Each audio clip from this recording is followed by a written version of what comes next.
Today, we're diving into a massive paradox. How can a country that grows so much food, I mean truly a global agricultural leader, end up letting so much of it just go to waste?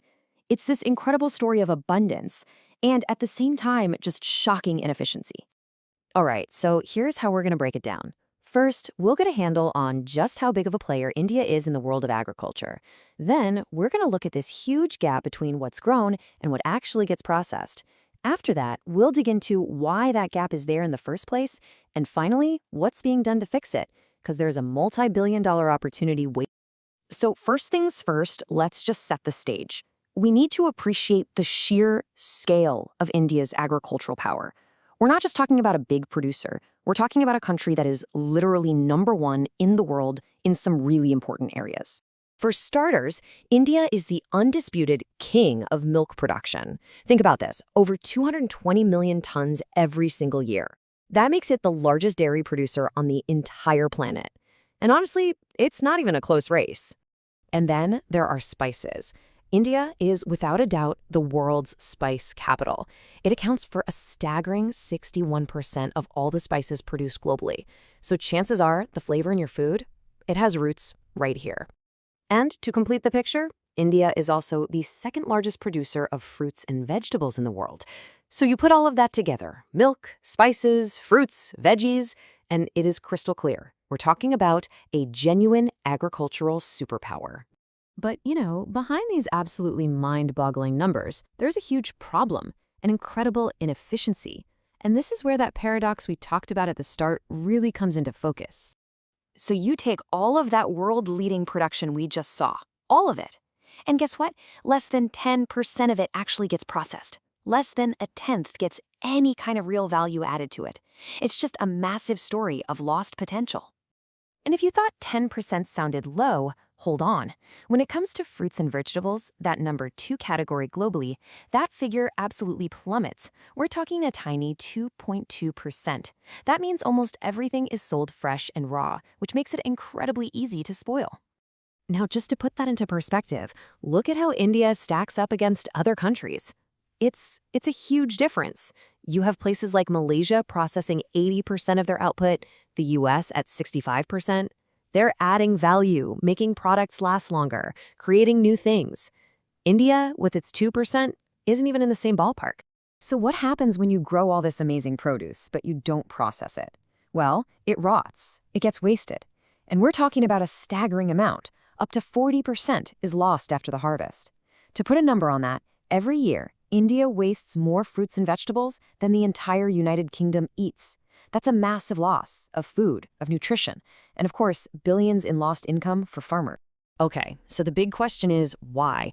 Why does one of the world's biggest pantries have such a small kitchen? Well, the reasons are complicated, but they really boil down to 3 major bottlenecks that are just choking the whole system. The first huge problem is simply getting the food from the farm to a factory without it going bad.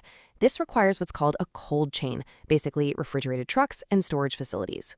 In India, a shocking 90% of perishable food never even sees the inside of one. It's a race against the clock that the food usually loses. Next up is a technology gap. You see, most of the processing that does happen is really basic stuff, like just milling grain or drying things out. We're not seeing widespread use of modern tech, like aseptic packaging. The stuff that lets you keep juice in a carton for months. Or freeze drying. This tech is a total game changer for preserving food, but it's expensive and the investment just isn't there yet. And finally, the very structure of the industry is a huge hurdle. About 80% of it is made up of small, fragmented, unorganized businesses. When you're that spread out, it's incredibly difficult to maintain consistent quality, to have a reliable supply chain, or to meet the tough global food safety standards. And that, unfortunately, means a lot of Indian products get rejected for export. So, with all these problems, what's being done to fix it? Well, the good news is the government recognizes this massive potential and has launched a kind of national mission to get the whole sector up to speed. And the plan is all about building that core infrastructure that's been missing. You've got things like mega food parks, which are like centralized hubs where smaller companies can share expensive equipment. There's the integrated cold chain scheme, which is directly trying to fix that broken logistics link we talked about. And they're building more food testing labs, which is absolutely key to meeting those international quality standards. Because, look, if these gaps can actually be closed, the potential here is just enormous. And it's not just about solving old problems, it's about tapping into powerful new trends that are changing the entire food market as we speak. There is a massive shift happening in how people eat. As incomes rise and more people live in cities, the old way of just buying raw ingredients is changing. People want convenience, they want ready-to-eat meals, they want healthier, fortified foods, and they want to be able to order it all from their phone. This is a fundamental change in demand. And that demand for convenience is fueling these two categories right here, ready to eat and ready to cook. Right now, these are the fastest growing parts of the entire food industry. This is where the real money and growth are. And this is why it all matters so much. The economic impact is huge. Even right now, with all its problems, the sector is a massive employer and a big contributor to the economy. But look at that last number. Just by reducing the amount of wasted food, the country could save over 50,000 crore rupees every year. That's enough to build dozens of new universities or entire metro systems year after year. So the challenge is pretty clear, right? It's about bridging that massive gap between the farm and the factory. But the opportunity to feed its people better, to empower millions of farmers, to slash waste, and to become a global food powerhouse, that's even clearer. All the ingredients are there. Now it's just a matter of building the kitchen.